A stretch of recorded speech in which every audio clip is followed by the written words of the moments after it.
அதாவது உலகத்துல ancient civilisations அப்படின்னு சொன்னா சுமேரியன் சிவிலைசேஷன், அதாவது மெசபடோமியன் சிவிலைசேஷன், அப்புறமா ஆப்பிரிக்காவில் எஜிப்தியன் சிவிலைசேஷன், அதாவது நைல் நதிக்கரை நாகரிகம், அப்புறமா சைனாவில் மஞ்சள் நதிக்கரை நாகரிகம், ஹவாங்கோ நதிக்கரையில சைனீஸ் சிவிலைசேஷன், அப்புறமா நம்ம இண்டஸ் வேலி சிவிலைசேஷன். இந்த இண்டஸ் வேலி சிவிலைசேஷன் பத்தி தான் பார்க்க போறோம். இந்த இண்டஸ் வேலி சிவிலைசேஷனை நம்ம என்ன சொல்றோம் அப்படின்னு சொன்னா ஐவிசி அப்படின்னு சொல்லி ஷார்ட் ஃபார்ம்ல சொல்றோம். இண்டஸ் வேலி சிவிலைசேஷன், இத ஹரப்பன் சிவிலைசேஷன் அப்படின்னு சொல்லியும் நம்ம சொல்லுவோம். ஹரப்பன் சிவிலைசேஷன் அப்படின்னு சொல்லியும் சொல்றோம். இண்டஸ் வேலி சிவிலைசேஷனை ஹரப்பன் சிவிலைசேஷன் அப்படின்னு சொல்லியும் சொல்றோம். இந்த பெயர் காரணம் வர என்ன காரணம், ஹரப்பன் சிவிலைசேஷன் ஏன் சொல்றோம் அப்படின்னு சொல்லி பார்த்தா, அதாவது ஃபர்ஸ்டா நம்ம ஹரப்பாவை தான், ஹரப்பன் சைட்டை தான் நம்ம முதல்ல ஆர்க்கியாலஜிஸ்ட் வந்து கண்டுபிடிச்சாங்க. அதனால நம்ம ஹரப்பா நகரம் மட்டும் தான் முதல்ல தெரியும், அதுக்கு வேற எதுவும் தெரியாது. அதனால ஹரப்பன் சிவிலைசேஷன் அப்படின்னு சொல்லி தான் முதல்ல சொன்னாங்க. அதுக்கு பிறகு காலப்போக்கில் தான் இன் கோர்ஸ் ஆஃப் டைம் ஹரப்பாவை தொடர்ந்து சிந்து நதியையும் அதன் கிளை நதிகள் சார்ந்தும் பல்வேறு நகரங்கள் கண்டுபிடிக்கப்பட்டதுனால அது சிந்து சமவெளி நாகரிகம் என்று காலப்போக்கில் அறியப்பட்டது. அதனாலதான் இந்த ஹரப்பா நாகரிகம் பிற்பாடு இண்டஸ் வேலி சிவிலைசேஷன் என்று அறியப்பட்டது. இப்போ அதனுடைய ஃபேசஸ் படிநிலைகள் அப்படின்னு சொல்லி பார்த்தோம்னா, படிநிலைகள்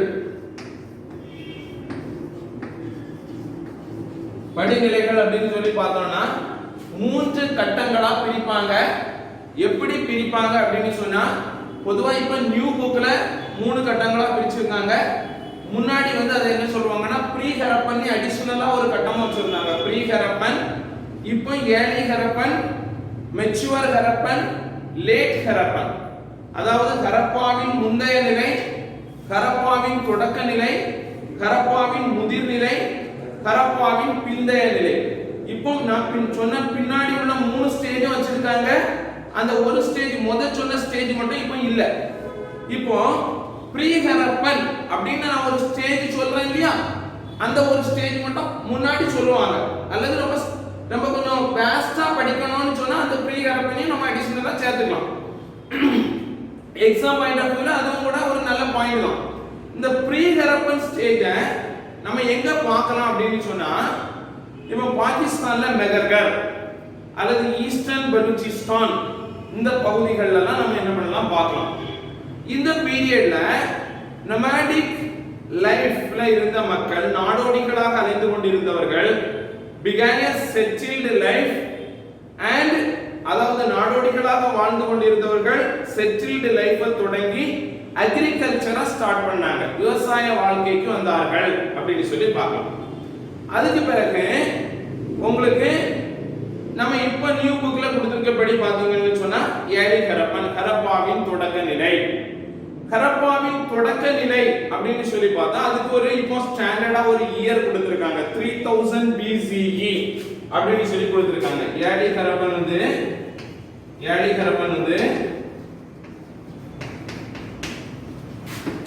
3000 to 2600 BCE நீ கொடுக்கறாங்க. இந்த பீரியட் இத வந்து எங்க பார்க்கலாம்னா பாகிஸ்தான்ல ஆம்ரி, கோட்டிஜி பகுதிகளில பார்க்கலாம். இங்க வந்து villages, small villages developed during this period. இந்த காலகட்டத்துல ஆம்ரி, கோட்டிஜில பார்க்கலாம். அதுக்கு பிறகு ஏர்லி ஹரப்பன்னா ஹரப்பாவின் தொடக்க நிலை. அடுத்தால மெச்சுவர் ஹரப்பன். இது வந்து 2600 to 1900 BCE. Great villages emerged during this period. பெரிய கிராமங்கள் தோன்றி வளர்ந்தன. பெரிய கிராமங்கள் அப்படின்னு சொன்னா ஹரப்பா, மொகஞ்சதாரோ, காளிபங்கன் இந்த மாதிரி கிராமங்கள் எல்லாம் சொல்லலாம். அடுத்தால வந்து பாத்தீங்கன்னா நேட் ஹரப்பன், ஹரப்பாவின் பிந்தைய நிலை. இப்போ வந்து 1900 to 1700 BCE. சோ இப்போ இப்படி இது மூணாவது ஸ்டேஜ், தேர்ட் ஸ்டேஜ். இது ஹரப்பாவின் பிந்தைய நிலை. இந்த ஸ்டேஜ்ல ஓரளவு Harappan culture civilization began to decline. இது வந்து லோத்தல்ல பார்க்கலாம். அப்புறமா நீங்க வந்து அதனுடைய இந்த படிநிலைகள் பார்த்தாச்சு, ஃபேசஸ் பார்த்தாச்சு. அடுத்தால நீங்க என்ன பார்க்கலாம்னா chronology பார்க்கலாம். chronology ஹரப்பன் சிவிலைசேஷன் உடைய chronology பார்க்கலாம். அதாவது chronology அப்படின்னு சொன்னா வரிசையா நடந்த சம்பவங்கள். இப்போ ஃபார் எக்ஸாம்பிள் உங்களுக்கு 19th செஞ்சுரியினுடைய ஏர்லி பீரியட் வரைக்கும் உங்களுக்கு ஹரப்பா பத்தி யாருக்கும் தெரியாது. ஆனா 1826ல for the first time Charles Mason அப்படின்னு சொல்லக்கூடிய ஒரு இங்கிலீஷ் சோல்ஜர் ஹரப்பாவை விசிட் பண்ணி டினோட் பண்ணாரு. சார்லஸ் மேசன்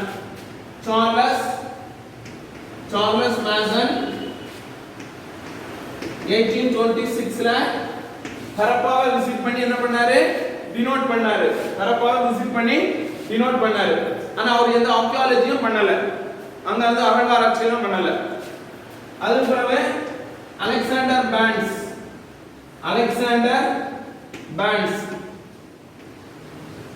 1831ல அவரு ஆம்ரி இது பாகிஸ்தான்ல தான் இருக்கு. ஆம்ரி பாகிஸ்தான்ல தான் இருக்கு. ஆம்ரியை விசிட் பண்ணி ஆம்ரியை டினோட் பண்ணாரு. அவரும் இந்த எக்ஸ்கவேஷன் பண்ணல. அதுக்கு பிறகு 1861ல கேனிங் பீரியட்ல என்ன பண்ணாங்க? இந்தியாவுல ஏஎஸ்ஐ எஸ்டாப்லிஷ் பண்ணாங்க. ஏஎஸ்ஐ ஆர்க்கியாலஜிக்கல் சர்வே டிபார்ட்மெண்ட் இந்தியாவுல எஸ்டாப்லிஷ் பண்ணாங்க. அதுக்கு Alexander Cunningham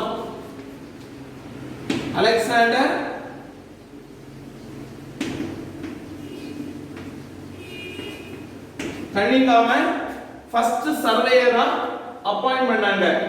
he was the father of Indian archaeology. இந்திய அகழ்வாராய்ச்சியின் தந்தை யாருன்னு கேட்டா அலெக்சாண்டர் கன்னிங்காம் தான். father of Indian archaeology. இவர்தான் ஃபர்ஸ்ட் ஏஎஸ்ஐக்கு ஃபர்ஸ்ட் சர்வேயரா அப்பாயிண்ட் பண்ணப்பட்டாரு. he made a visit to Harappa in 1853, 1856, 1875. மூணு தடவை விசிட் பண்ணிருக்காரு. நிறைய குறிப்புகள்லாம் விட்டு சென்றிருக்கிறார் அதை பத்தி. ஆனா ஃபர்தரா யாரும் அதை பத்தி பெருசா ஒன்றும் எந்த அட்வான்ஸா ரிசர்ச்சும் பண்ணல. ஆனா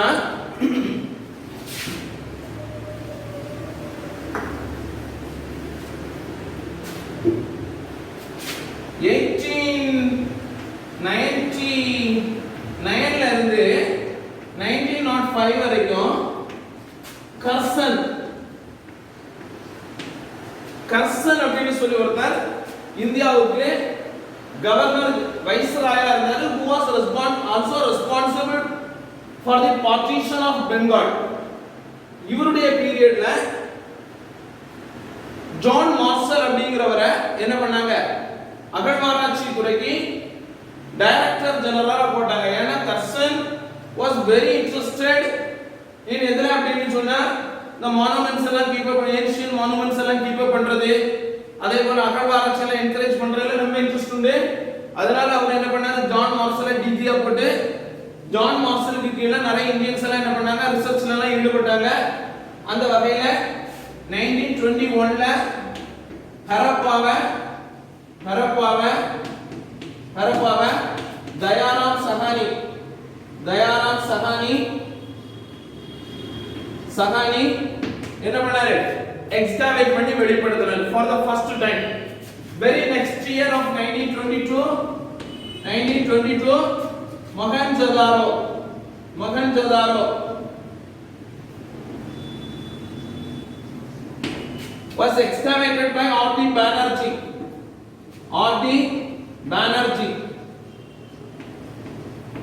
R.D. Banerjee in 1922 R.D. Banerjee excavated எதுன்னு சொன்னா Mohenjo-daro 1922ல இப்படி அந்த எக்ஸ்கவேஷன் கண்டினியூ ஆயிட்டே போகுது 1940ல மார்ச்சைமர் வீலர்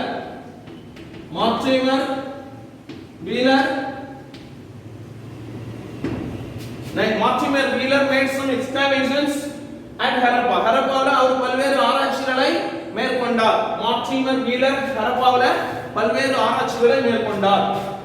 அதன் பிறகு அவர் motherland was partitioned into Pakistan and India. நம்முடைய நாடு பாகிஸ்தான் என்றும் இந்தியா என்றும் பிரிக்கப்பட்டு இண்டஸ் வேலி சிவிலைசேஷன் சம்பந்தமான நிலங்கள் எல்லாம் பல பகுதிகள் பாகிஸ்தானுக்கு சென்று விட்டன. பல்வேறு பகுதிகள் இந்தியாவில் இன்னும் சில பகுதிகள் எஞ்சிய சில பகுதிகள் இந்தியாவில் இருந்தன. அந்த பகுதிகள்லாம் ஆராய்ச்சிகள் மேற்கொள்ளப்பட்டு இன்று மேலும் பல விஷயங்கள் கண்டுபிடிக்கப்பட்டிருக்கிறது. இது அதனுடைய கிரானாலஜி சம்பந்தமான விஷயங்கள் தான் இன்னைக்கு நடந்து கொண்டிருக்கக்கூடிய ஈவென்ட்ஸ். இனி அதனுடைய ஜியோகிராபிக் எக்ஸ்டென்ட் பத்தி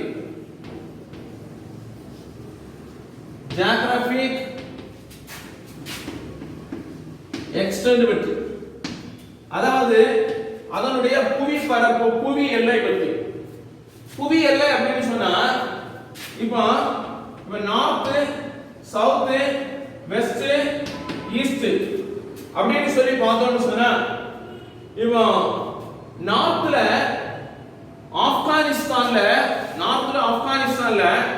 ஷார்ப் ஹை அப்படின இடத்துல இருந்து இந்த கல்ச்சர் ஆரம்பிச்சு சவுத்ல நம்ம மகாராஷ்டிராவுல தயானாபாத் வரைக்கும் எக்ஸ்டெண்ட் ஆகுது. அப்படியே காஷ்மீர் சரவுண்ட் ஆகி வருது, காஷ்மீர் வரைக்கும் தொட்டு வருது.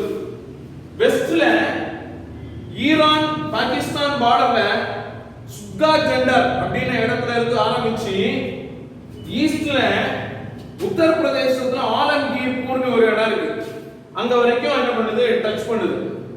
நியர்லி 1.5 ஸ்கொயர் கிலோமீட்டர்ஸ், கிட்டத்தட்ட 1.5 மில்லியன் ஸ்கொயர் கிலோமீட்டர்ஸ்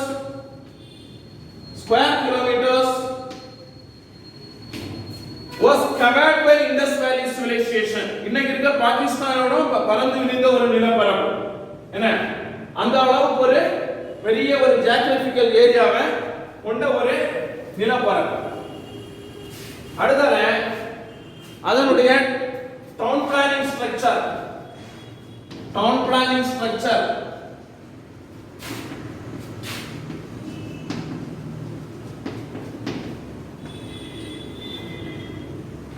அதனுடைய down planning system R structure அப்படின்னு சொல்லி பாத்தீங்கன்னா முதல்ல டவுன் அப்படின்னு சொல்லி எடுத்துக்கிட்டோம்னு சொன்னா ஹரப்பா நாகரிகம், ஹரப்பன் சிவிலைசேஷன் அப்படின்னு எடுத்தாலே first it was a urban civilization, it was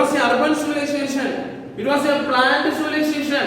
அது ஒரு திட்டமிட்ட நாகரிகம், நகர்ப்புற நாகரிகம். அது முதல்ல நம்ம understand பண்ணிக்கோம்.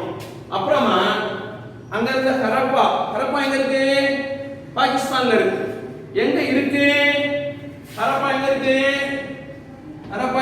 what is meant by harappa, what is the meaning of harappa? ஹரப்பானா என்னது? ஹரப்பா மீன்ஸ் சிந்தி மொழியில buried city, புதையுண்ட நகரம். ஹரப்பாவை எக்ஸ்காவேட் பண்ணது யாரு? Already I have said about it, நான் ஏற்கனவே சொல்லிட்டேன். 1921ல தயாராம் சஹானி எக்ஸ்காவேட் பண்ணி வெளிப்படுத்தினாரு. இது எங்க இருக்கு? பாகிஸ்தான்ல மண்டோதமாரி மாவட்டத்துல ராவி நதிக்கரையில இருக்கு. ராவி ரிவர்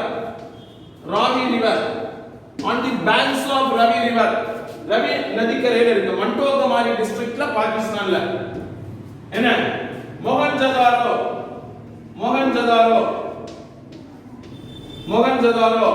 எங்க இருக்கு?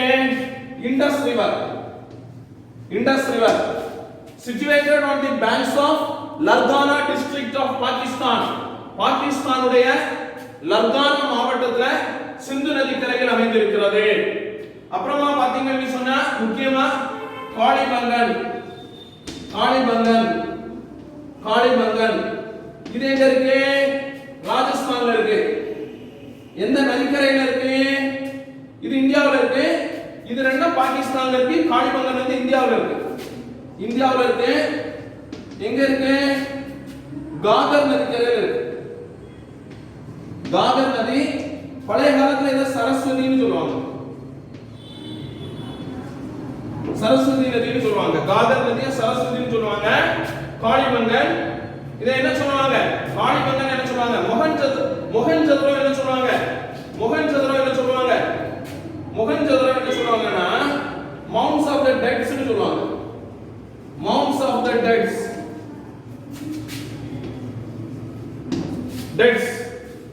இறந்தவர்களின் நகரம்னு சொல்லுவாங்க. இல்லனா இடுகாட்டு மேடுன்னு சொல்லுவாங்க. இறந்தவர்களின் நகரம்னு சொல்லுவாங்க. இல்லனா இடுகாட்டு மேடுன்னு சொல்லுவாங்க. காளிபங்கன் என்ன சொல்லுவாங்க? Black Bangle கருப்பு வளையல்னு சொல்லுவாங்க. காளிபங்கன் எங்க இருக்கு?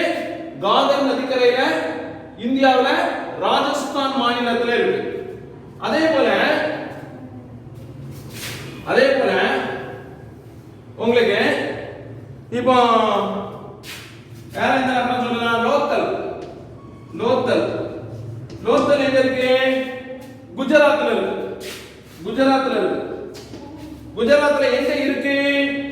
குஜராத்ல பாகுவார் நதியும் சபர்மதி நதியும் சந்திக்கக்கூடிய இடத்துல இருக்கு. இது எதுக்கு famous?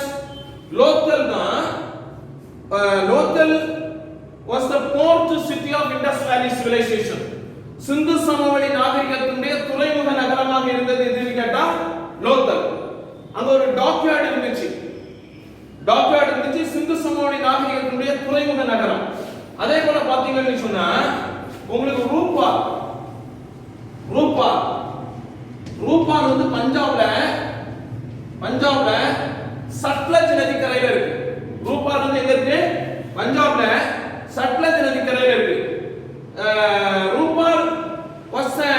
Rupar is the city which was to be excavated after independence in 1953 by யாருன்னு சொன்னா YD Sharma.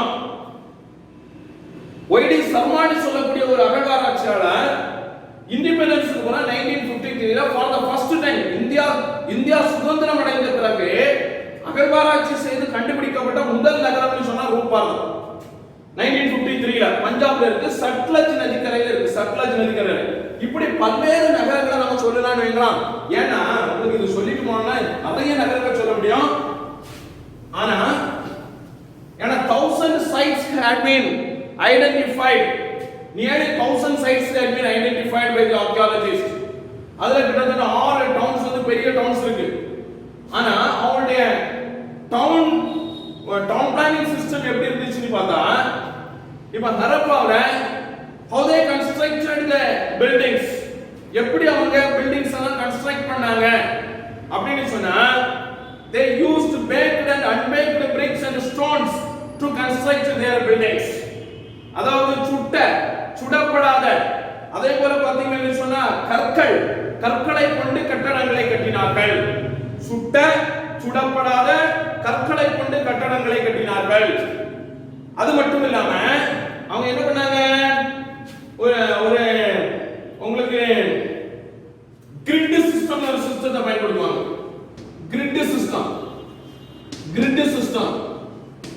கிரிட் சிஸ்டம்னு சொன்னா எப்படி? நேர்த்தியான முறைகளில் தெருக்களை அமைத்து கட்டடங்களை கட்டினார்கள். இன்னைக்கு ஒரு மாடர்ன் தெரு எப்படி இருக்கும்? ஒரு பெரிய சாலை இருக்கும், அதுல தெருக்கள் இருக்கும், இதுல வீடுகள் இருக்கும், இதுல வீடு இருக்கும், இதுல வீடு இருக்கும், இதுல வீடு இருக்கும், இதுல ட்ரைனேஜ் போகும், இதுல ட்ரைனேஜ் போகும். இந்த ட்ரைனேஜ் கொண்டு எங்க இணைச்சிருப்பாங்க? இதுல இணைச்சிருப்பாங்க, இதுல இணைச்சிருப்பாங்க, இதுல ட்ரைனேஜ் போட்டிருப்பாங்க, இல்லைன்னா இதுல ட்ரைனேஜ் போட்டிருப்பாங்க. இதுல மேன்ஹோல் போட்டிருப்பாங்க. இதுல மேன்ஹோல் போட்டிருப்பாங்க. என்ன இதுல மேன்ஹோல் போட்டிருப்பாங்க? எங்க ட்ரைனேஜ் பெரிய சாலையில கொண்டு இணைச்சிருக்காங்களோ, பெரிய பெரிய ரோட்ல எங்க ட்ரைனேஜ் போட்டு கொண்டு போறாங்களோ அங்க மேன்ஹோல் போட்டிருப்பாங்க.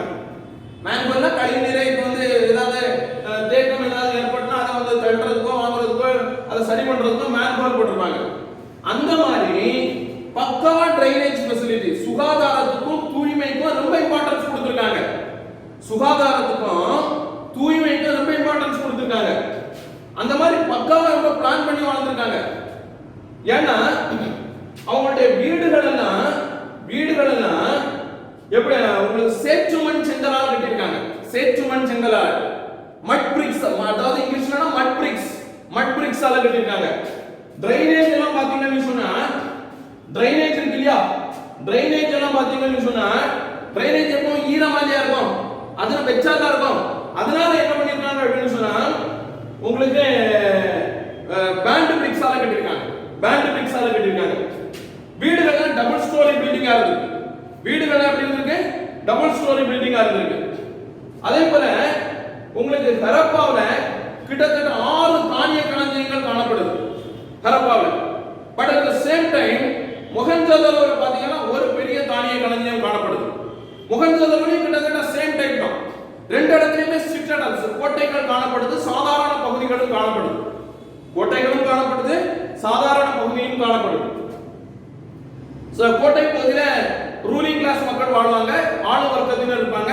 சாதாரண பகுதியில வந்து உங்களுக்கு யாரு காமன் பீப்புள் இருப்பாங்க. அது தாண்டி ரொம்ப முக்கியமா உங்களுக்கு மொஹஞ்சதாரோல கிரேட் பார்க்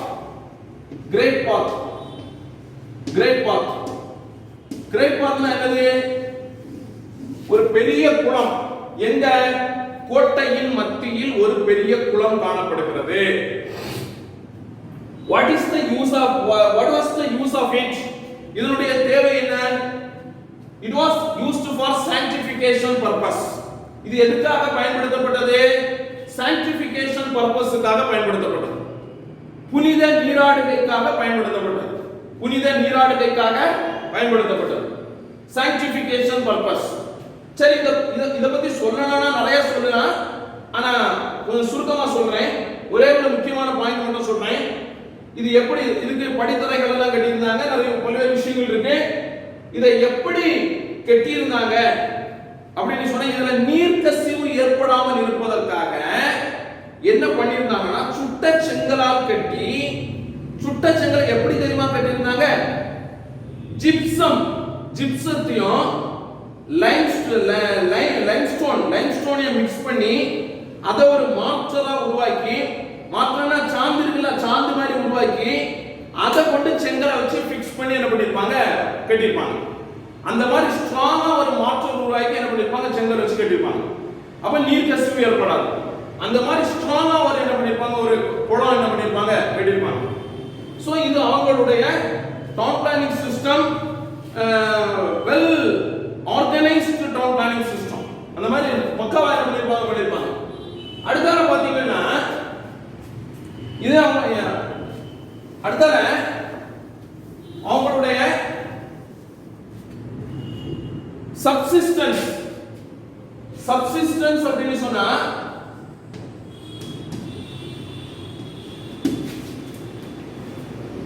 சப்சிஸ்டன்ஸ்னா வாழ்வாதாரம்.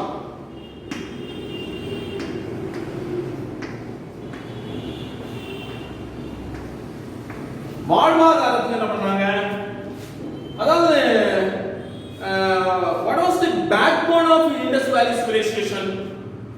Indus Valley சிந்து சமவெளி நாகரிகத்தினுடைய முதுகெலும்பாக திகழ்ந்தது எது அப்படின்னு சொன்னா கிராஃப்டா அல்லது பாட்ரியா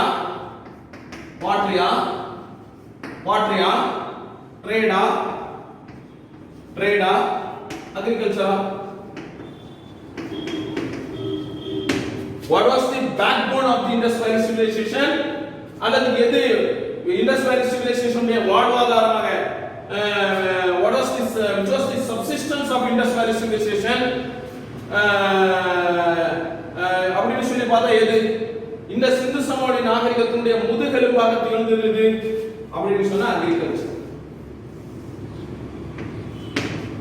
விவசாயம், விவசாயம் தான் முதுகெலும்பாக திகழ்ந்தது.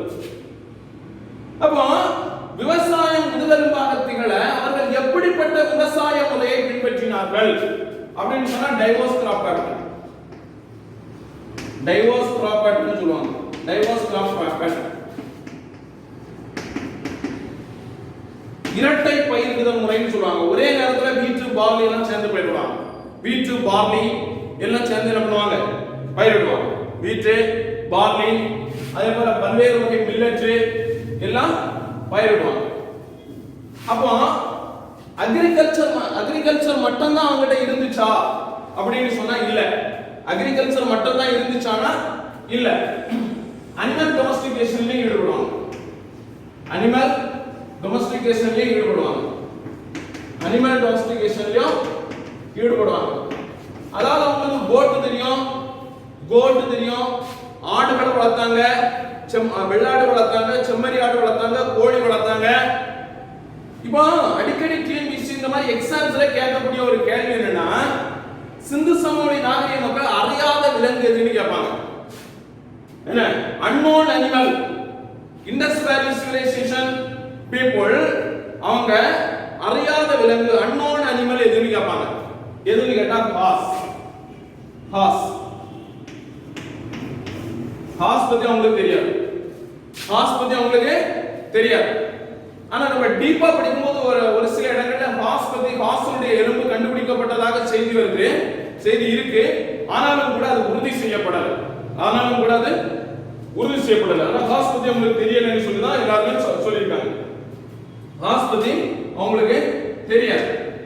அப்ப அதே சமயத்துல அவங்க மாடு இனம் இருக்கு இல்லையா, மாடு இனம், மாட்டு இனத்துல ஒரு பெரிய டைப் மாட்டு இனத்தை, நல்ல திமிழ் படைத்த ஒரு பெரிய மாட்டு இனத்தை அவங்க என்ன பண்ணிருக்காங்க? வளர்த்துருக்காங்க. அதுக்கு பேர் என்ன சொல்லுவாங்க? ஜெபுன்னு சொல்லுவாங்க. ஜெபு. பெரிய மாட்டு இனத்துல ஒரு பெரிய உயர்ந்த பெரிய ஒரு மாட்டு இனத்தை என்ன பண்ணிருக்காங்க? வளர்த்துருக்காங்க. அதுக்கு பேர் ஜெபுன்னு சொல்லுவாங்க. அப்போ இது வந்து அவங்களுடைய டொமஸ்டிக் அனிமல் டொமஸ்டிகேஷன் பத்தி உள்ள. அப்ப மிருகங்களை கூட அவங்க என்ன பண்ணிருக்காங்க? வளர்த்துருக்காங்க. அதே போல கிராஃப்ட் ப்ரொடக்ஷன், கிராஃப்ட் இருக்குல்ல, கிராஃப்ட் ப்ரொடக்ஷன், கிராஃப்ட்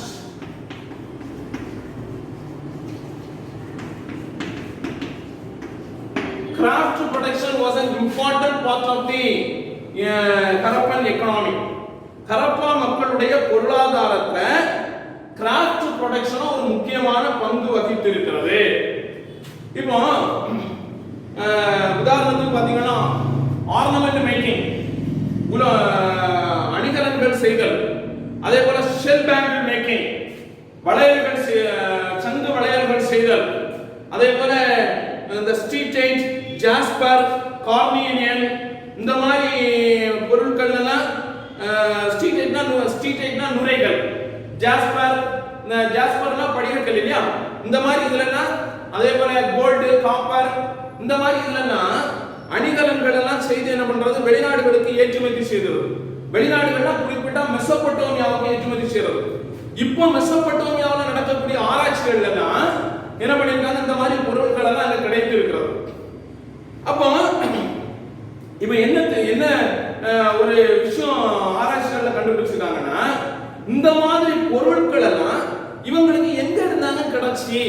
இந்த மாதிரி இருக்கும். ஃபார் எக்ஸாம்பிள் கார்னியன், ஸ்ட்ரீட் ஜாஸ்பர், இதெல்லாம் எங்க இருந்தாலும் கிடைச்சி அப்படின்னு சொல்லி இதெல்லாம் உங்களுக்கு இப்ப 11th புக்ல இதெல்லாம் டீடைல்ஸ் கொடுத்திருக்காங்க. 11th புக்ல என்ன பண்ணிருக்காங்க? டீடைல்ஸ் கொடுத்திருக்காங்க. இப்போ வந்து ஃபார் எக்ஸாம்பிள் உங்களுக்கு லாபிஸ் ஷெல் வந்து எங்க இருந்து கிடைச்சி? ஷெல் வந்து நாகேஸ்வர், பாலகோட், அதே போல லாபிஸ் லசூலி எங்க இருந்து?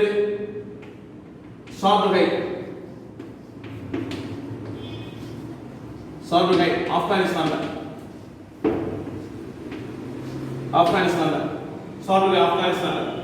கார்னேலியன் கார்லின் வந்து லோக்கல்ல ஸ்ட்ரீட் இப்படி ஒவ்வொரு பொருளும் ஒவ்வொரு இடத்துல ஸ்ட்ரீட் வந்து சவுத் ராஜஸ்தான்ல இப்படி ஒவ்வொரு பொருளும் ஒவ்வொரு இடத்துல கிடைச்சிருக்கு. இதெல்லாம் எங்க பண்ணிருக்காங்க? இதெல்லாம் ஆர்னமெண்ட்ஸா செய்து எங்க ஏற்றுமதி பண்ணிருக்காங்க? மெசொப்பொட்டேமியாவுக்கு என்ன பண்ணிருக்காங்க? ஏற்றுமதி பண்ணிருக்காங்க. அதே போல பாட்ரி பாத்தீங்கன்னா மட்பாண்டங்கள், அன்றாட வாழ்க்கையில மட்பாண்டங்கள் என்ன பண்ணிருக்காங்க? பயன்படுத்திருக்காங்க. அன்றாட வாழ்க்கையில மட்பாண்டங்கள் என்ன பண்ணிருக்காங்க? டெய்லி யூஸ்ல மட்பாண்டங்கள் என்ன பண்ணிருக்காங்க? பயன்படுத்திருக்காங்க. மட்பாண்டங்கள் என்ன உங்களுக்கு நல்ல வெல் ஃபயர்டு நன்கு சுடப்பட்ட மட்பாண்டங்களை பயன்படுத்திருக்காங்க. அதுவும் எப்படிப்பட்ட மட்பாண்டங்களா இருந்திருக்கு? என்ன கலர்ல உள்ள மட்பாண்டங்களை பயன்படுத்திருக்காங்க அப்படின்னு சொன்னா உங்களுக்கு மேக்ஸிமம் வந்து ஒரு டீப் ரெட் அடர் சிவப்பு கலர்லயும் அதே போல கருப்பு நிறத்தில் உள்ள மட்பாண்டங்களை பயன்படுத்தி இருக்கிறார்கள் அப்படின்னு சொல்லி பாட்ரிக்கு சொல்லலாம். அதே போல டூல்ஸ் அண்ட் வெப்பன்ஸ்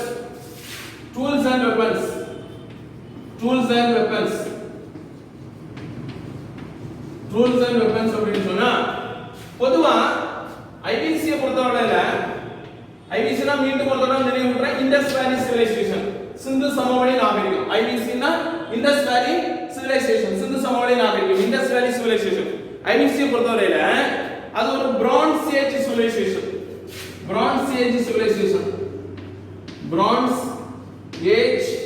சிவிலைசேஷன்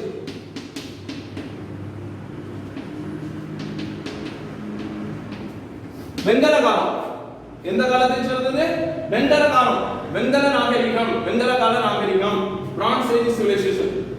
அதாவது Harappan people they knew how to make weapons with the help of copper and bronze. காப்பரை கொண்டும் செம்பை கொண்டும் காப்பரை கொண்டும் வெங்கலத்தை கொண்டு எப்படி கருவிகள் செய்வது அப்படிங்கறத பத்தி அவங்களுக்கு தெரியும். இத தாண்டி டூல்ஸ் எல்லாம் செய்திருக்காங்க. டூல்ஸ் இதெல்லாம் கொண்டு செய்திருக்காங்க தெரியுமா? சர்ச்னா ஒரு வகை படிகக்கல். அதே போல ஐவரி போன், அதே போல காப்பர், இதெல்லாம் கொண்டு என்ன பண்ணிருக்காங்க? டூல்ஸ் செய்திருக்காங்க. டூல்ஸ் குறிப்பா இந்த சர்ச்சை கொண்டு முக்கியமா என்ன பண்ணிருக்காங்க? பிளைட்ஸும் டூல்ஸ் செய்திருக்காங்க. பிளைட்ஸ்னா கத்தி, ஆங்கிலத்துல பிளைட்ஸ் சொல்லுவாங்க, தமிழ்ல பிளைட்ஸ்னா கத்தி. இப்போ இந்த சர்ச்ங்கிறது முக்கியமா இடம் வருது. சர்ச்னா என்னது? இந்த சர்ச் வந்து என்ன தெரியுமா? இது வந்து என்ன தெரியுமா? இதுக்கு வந்து சர்ச்சுக்கு பதிலா அதாவது பொதுவாக ஹரப்பா நாகரிகத்துல ரோரி சர்ச் என்ற படிகக் கல்லை தான் அதிகமாக பயன்படுத்தி இருக்கிறார்கள். ரோரி சர்ச் கத்திகள் செய்வதற்கும் கருவிகள் செய்வதற்கும் ரோரி சர்ச் என்ற படிகக் கல்லை தான் அதிகமாக பயன்படுத்தி இருக்கிறார்கள். அது என்ன ரோரி சர்ச் அப்படின்னு நீங்க கேட்கலாம். ரோரி சர்ச் அப்படின்னு சொன்னா ஏன் ரோரி சர்ச் என்ற பேர் இடம் இருக்கிறது அப்படின்னு சொன்னா ரோரிங்கிறது பாகிஸ்தான்ல உள்ள ஒரு இடம். அங்க உள்ள ஒரு படிமப்பாறை அந்த படிமப்பாறைய வெட்டி எடுத்து அதை என்ன பண்றாங்க? பிளைட் ஆக்கி கருவிகளாக்கி என்ன பண்றாங்க? பயன்படுத்துறாங்க. அதான் ரோரிங் சர்ச்.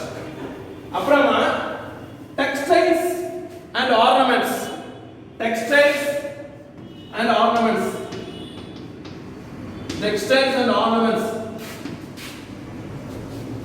அதாவது சிந்து சமவெளி நாகரிக மக்கள் வந்து எல்லா விதமான ஆடைகள் அணிந்திருக்கிறார்கள், ஆபரணங்களும் அணிந்திருக்கிறார்கள். குறிப்பாக பட்டு ஆடைகளும் அணிந்திருக்கிறார்கள், அதே போல பருத்தி ஆடைகளும் அணிந்திருக்கிறார்கள். பல வகையான அந்த கிடைக்கக்கூடிய டெராகோட்டா ஃபிகரிங்ஸ்ல அவர்கள் பல்வேறு விதமான டெராகோட்டா ஃபிகரிங்ஸ்னா அந்த சுட்ட களிமண்ல கிடைக்கக்கூடிய இந்த பொம்மைகள் மாதிரிப்பட்ட உருவங்கள்ல பல்வேறு விதமான ஆபரணங்கள் அவர்கள் யூஸ் பண்ணியதற்கான அடையாளங்கள்லாம் இப்ப எக்ஸ்காவேஷன்ஸ்ல அகழ்வாராய்ச்சிகள் மூலம் நமக்கு கிடைத்திருக்கிறது. அதை தாண்டி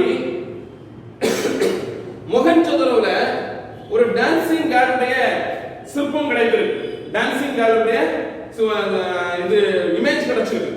அந்த இமேஜ் வச்சு பார்க்கும்போது அந்த இமேஜ்ல அந்த கேர்ள் வந்து தன்னுடைய கை முழுக்க அப்பர் ஆர்ம் வரைக்கும் என்ன பண்ணிருக்கு, வளையல்கள் அணிந்திருக்கு, ஆர்னமெண்ட் அணிஞ்சிருக்கு. அப்போ அந்த மாதிரி ஆர்னமெண்ட்ஸ் எல்லாம் நிறைய பயன்படுத்தி இருக்காங்க அப்படிங்கிறது நமக்கு தெரிய வருது. அதே போல முக்கியமா அவங்க என்ன பண்ணிருக்காங்க அப்படின்னு சொன்னா ட்ரேட் அப்படின்னு சொல்லி பார்க்கும்போது யார் கூட ட்ரேட் பண்ணிருக்காங்க? மெசொப்பொட்டேமியா கூட ட்ரேட் பண்ணிருக்காங்க. மெசொப்பொட்டேமியா அவங்களுடைய கான்டெம்பரரி பீரியட்ல, அவங்களுடைய சமகாலத்துல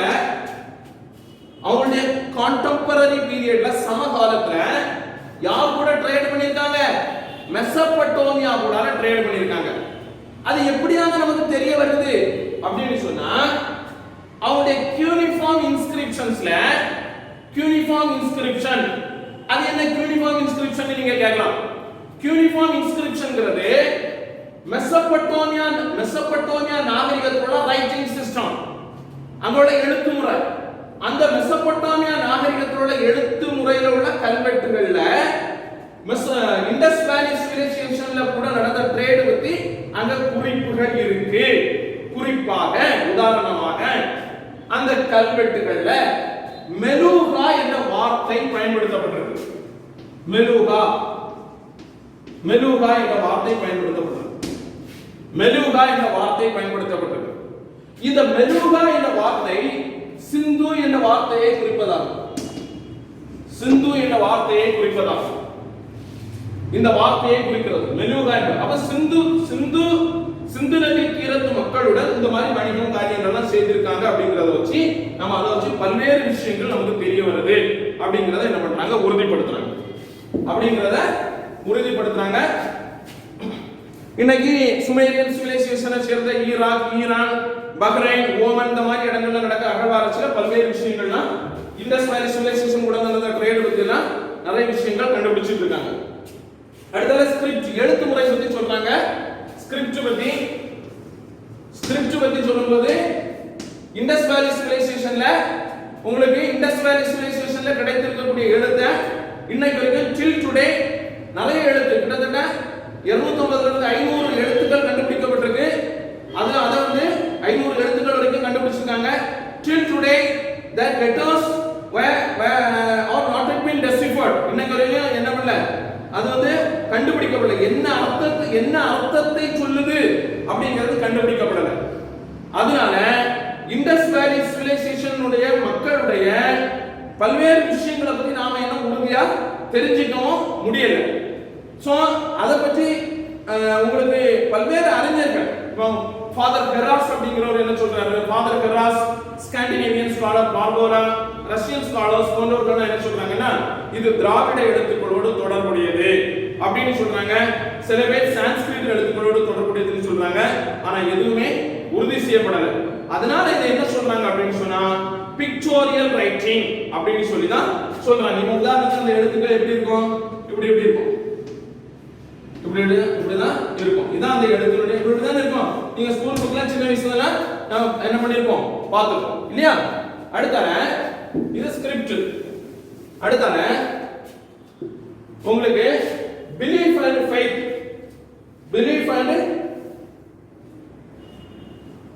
அவங்களுடைய நம்பிக்கை, பிலீஃப் அண்ட் ஃபெய்த். அப்படிங்கும்போது அவர்களுடைய நம்பிக்கைகள், கடவுள் வழிபாடு அப்படிங்கும்போது அவங்க இப்போ முன்னாடி எல்லாம் நமக்கு ஸ்கூல் புக்ல எப்படி கொடுத்திருப்பாங்கன்னா சிவனை பசுபதியாக வழிபட்டார்கள் அப்படிங்கறத என்ன பண்ணிருப்பாங்க, கொடுத்திருப்பாங்க. சிவனை பசுபதியாக வழிபட்டாங்க. they worship lord shiva as Pasupathi அப்படின்னு சொல்லி கொடுத்திருப்பாங்க. எல்லா ஹிஸ்டாரியன்ஸ் உடைய புக்லயும், இப்போ பழைய ஹிஸ்டாரியன்ஸா இருக்கலாம், இப்போ புது ஹிஸ்டாரியன்ஸா இருக்கலாம், இப்போ ஆர்.எஸ். சர்மாவா இருக்கலாம், மஜும்தாரா இருக்கலாம், எந்த ஒரு ஹிஸ்டாரியன்ஸா இருக்கலாம், எல்லாம் almost all of the historians எல்லாரும் என்ன பண்ணிருக்காங்க, சிவனை பசுபதியாக வழிபட்டார்கள் அப்படிங்கிற செய்தி எல்லாத்துடைய புத்தகத்திலும் இருக்கும். ஆனா தமிழ்நாட்டு பாடநூல் புத்தகத்துல மட்டும்தான் அவங்க என்ன பண்ணிருக்காங்க, நேச்சுரல் வொர்ஷிப் பண்ணிருக்காங்கன்ற செய்தி. நேச்சுரல் வர்ஷிப் அப்படின்னு சொல்லி என்ன பண்ணிருக்காங்க கொடுத்திருக்காங்க 11th புக்ல. இப்போ அதே போல பைப்பல் ட்ரீனா அரச மரம், பைப்பல் ட்ரீய வழிபாடு பண்ணணும் அப்படின்னு சொல்லி வழிபாடு பண்ணுனாங்க அப்படின்னு சொல்லி என்ன பண்ணிருக்காங்க கொடுத்திருக்காங்க. அதே போல மதர் காடஸ் வர்ஷிப் பண்ணுனாங்க அப்படின்னு சொல்லி என்ன பண்ணிருக்காங்க கொடுத்திருக்காங்க. இனி அவர்களுடைய காலத்துல ஹரப்பன் சிவிலைசேஷன் காலத்துல பாலிட்டி அவர்களுடைய ஆட்சி அமைப்பு முறை பாலிட்டி அதுக்கு ஒரு 2 பாயிண்ட் நம்ம தெரிஞ்சு வச்சிருக்கா நல்லா. ஆட்சி அமைப்பு முறை, பாலிட்டினாலே ஆட்சி அமைப்பு முறை. பாலிட்டி அப்படின்னா அதாவது அவங்க என்ன மாதிரியான ஒரு ஆட்சி அமைப்பு முறை, கண்டிப்பா அங்க வந்து உங்களுக்கு ஒரு கவர்மெண்ட் ஒரு basic form of government system இருந்திருக்கணும் அப்படிங்கிறது மாதிரி ஹிஸ்டாரியன்ஸ் வந்து பிலீவ் பண்றாங்க. ஹிஸ்டாரியன்ஸ் அண்ட் ஆர்கியாலஜிஸ்ட் வந்து பிலீவ் பண்றாங்க. எப்படி இருந்துருக்கும்னு சொன்னாங்கன்னா சிட்டி ஸ்டேட் லைக் பாலிட்டி, அதாவது நகர அரசுகளுக்கான ஆட்சி அமைப்பு முறை அப்படின்னு சொல்லி ஒரு அமைப்பு இருந்திருக்கணும் அப்படின்னு சொல்லி சொல்றாங்க.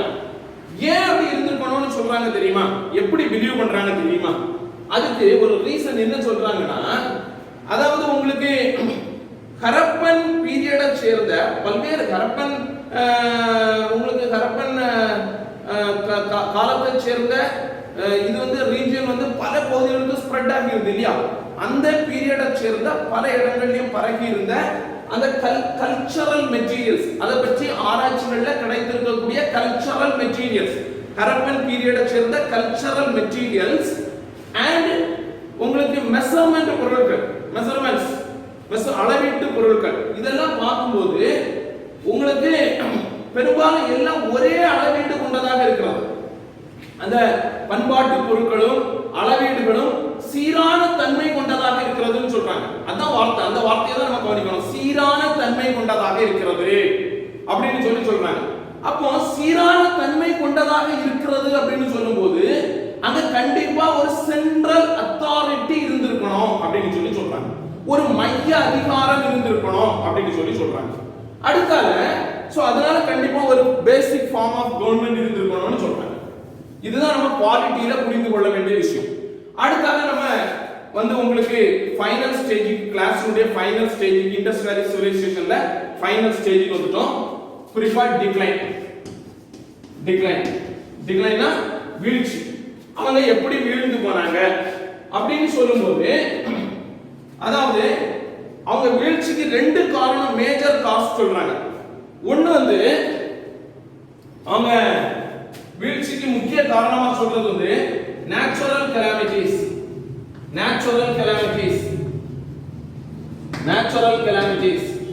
இயற்கை சீற்றம் அப்படிங்கும்போது 2-3 காரணங்களையும் சொல்றாங்க.